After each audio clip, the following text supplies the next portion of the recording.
Have you ever felt deeply alone, even when surrounded by people you've known for years? Have you been in a crowded room hearing laughter, conversations, jokes, but inside you everything felt silent, disconnected, empty? Maybe you look at your friends and realize there's nothing there that fills you anymore. The conversations seem recycled, the jokes forced, their presence absent of meaning. Perhaps even your family looks at you with that familiar gaze, but they no longer see who you have become. And that's when a brutal question starts to haunt you. Am I becoming someone antisocial? Am I losing my ability to connect? Is the problem me? No, the problem is not you. What you are feeling has a name, a cause, and a purpose, as painful as it may seem. Gustav Jung called this the loneliness of individuation, and perhaps this is one of the most devastating and at the same time liberating truths you will find in deep psychology.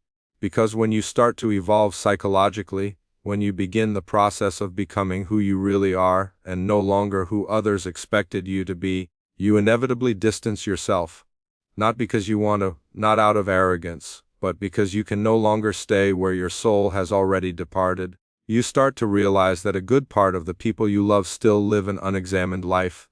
As Jung said, they follow social scripts, repeat inherited beliefs, define themselves by roles: mother, father, professional, friend. But you have started to question, to look within, to ask yourself, who am I beyond all of this? And from that moment on, the disconnection begins. Not because you have distanced yourself, but because by getting closer to yourself, you have become invisible to those who only knew your old version. It is at this point that many people give up on their own growth because it hurts. It hurts to see friendships dissolving. It hurts to see family members saying that you have changed, that you have become strange, cold, stuck up. It hurts to feel that no one understands your inner language anymore. But Jung did not romanticize this process. He knew that becoming a complete individual comes at a cost, and the highest price is not financial, it is emotional, it is existential. You do not lose connections. You discover that many of them were never real. They were sustained by false versions of you. When those versions die, the bonds die with them. This video is a mirror not to judge you, but to show you that you are not crazy, not broken, not alone. At least not in the way you think. What you feel is a stage, a process, a deep psychological rite. You are crossing the desert of individuation. And although it seems like you are losing everything, you're actually finally finding yourself. Get ready.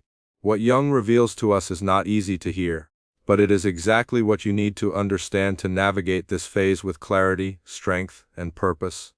And perhaps by the end of this video, you will see that this devastating loneliness may be the beginning of the freedom you have always sought.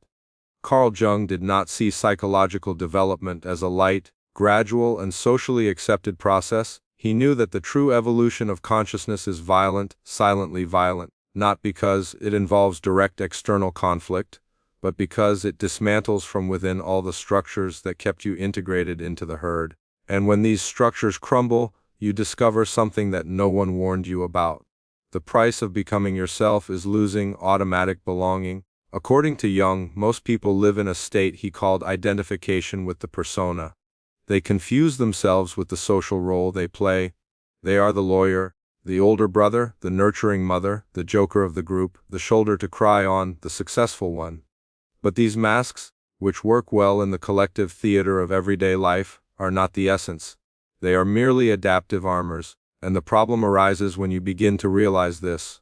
When the journey of individuation begins, you initiate a brutal separation. A separation between what is true in you and what has been imposed, conditioned, learned to be accepted. You start to see that many of your opinions are not yours, that your values were inherited, that your choices were shaped by fear of rejection, not by authentic desire. And this realization detaches you from the group because you no longer speak the same language. You no longer share the same emotional logic. Jung said that this process creates an inevitable chasm between those who are awakening to themselves and those who remain asleep within their roles. This does not make you better. It makes you someone at a different stage. And here is the truth that no one wants to face.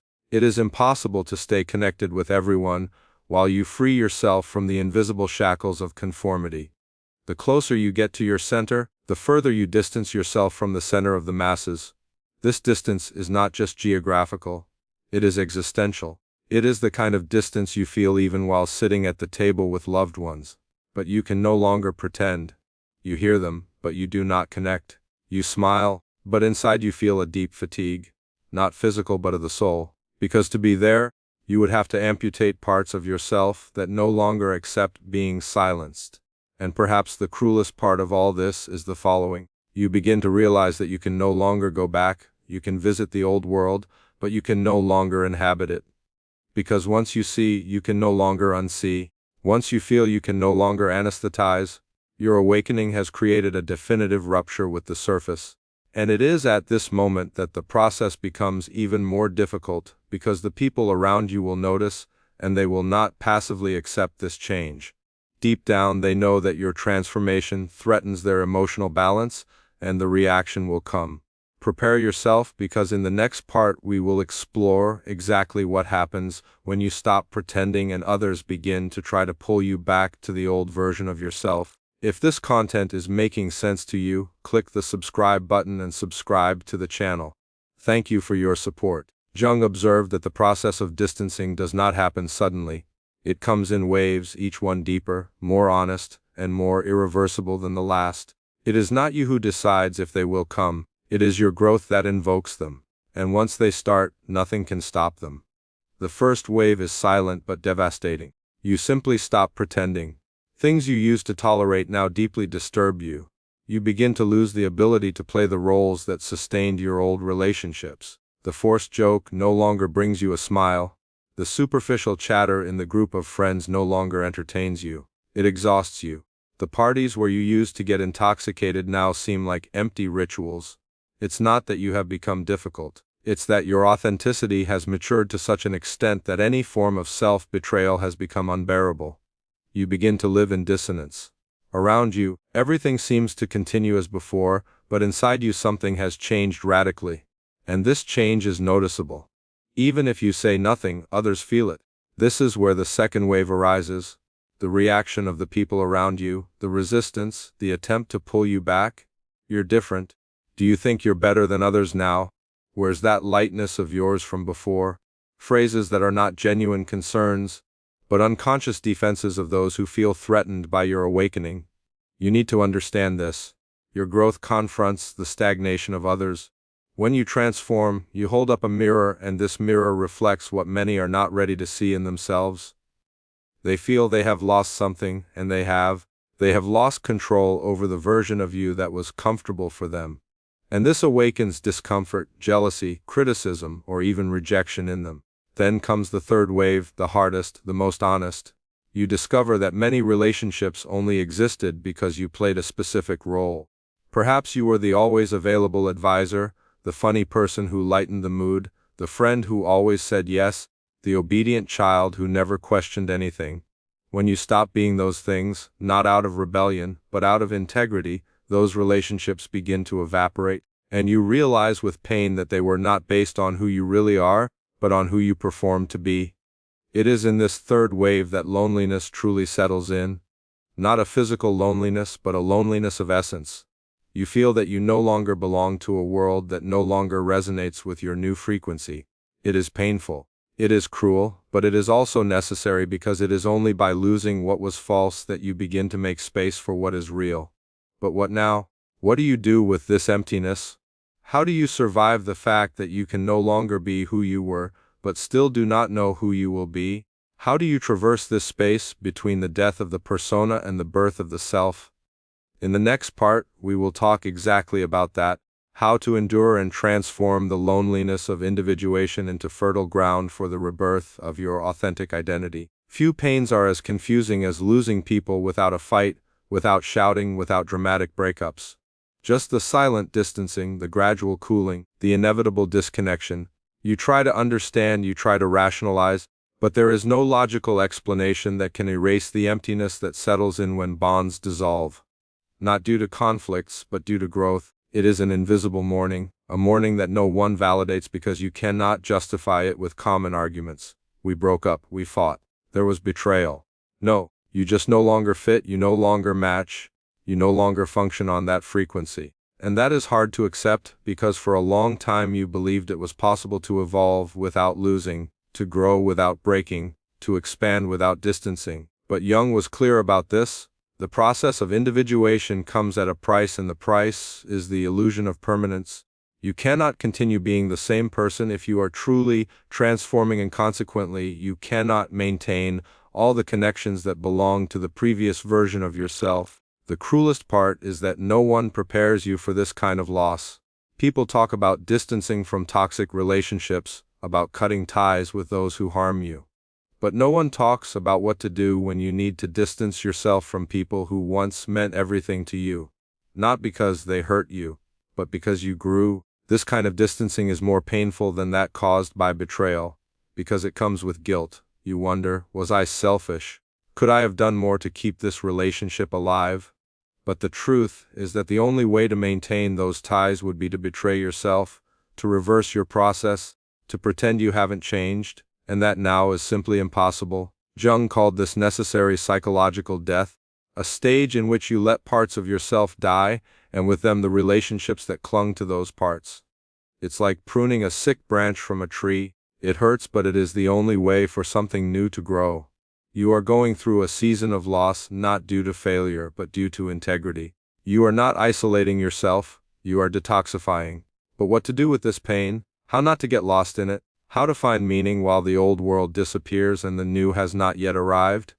Jung's answer is brutal but profoundly true. You need to learn to tolerate the emptiness. In the next part, we will dive into this emptiness. We will understand what Jung called the interregnum of individuation, the transitional period where you do not yet belong anywhere, and how to navigate it with clarity, courage, and purpose. The greatest trap of loneliness is believing that it is a sign of failure, of inadequacy, of something wrong with you. When in fact, for Jung, the deep loneliness that emerges during individuation is a clear symptom that something right is finally happening. It is not the pathology, it is the process, it is the price, and more than that, it is the portal. Yet no one teaches you to see loneliness this way. Since childhood, we have been programmed to associate connection with personal value. The idea of being alone is painted as a defect, punishment, or social failure. The lonely human is the one who was left behind, the one no one wanted, the one who could not integrate. But Jung proposes a completely different and radically liberating view. If you are truly growing, you will feel lonely. And if you are not feeling this way at some point in the journey, you may still just be trading one group of conformity for another. This loneliness that envelops you now, this silence, this distance, this feeling that no one really sees you is not rejection. It is transition. You are stepping out of the unconscious crowd to become an authentic being. You are leaving behind the social crutches that once supported your identity. And in that interval between leaving the old and not yet having built the new, there exists a desert.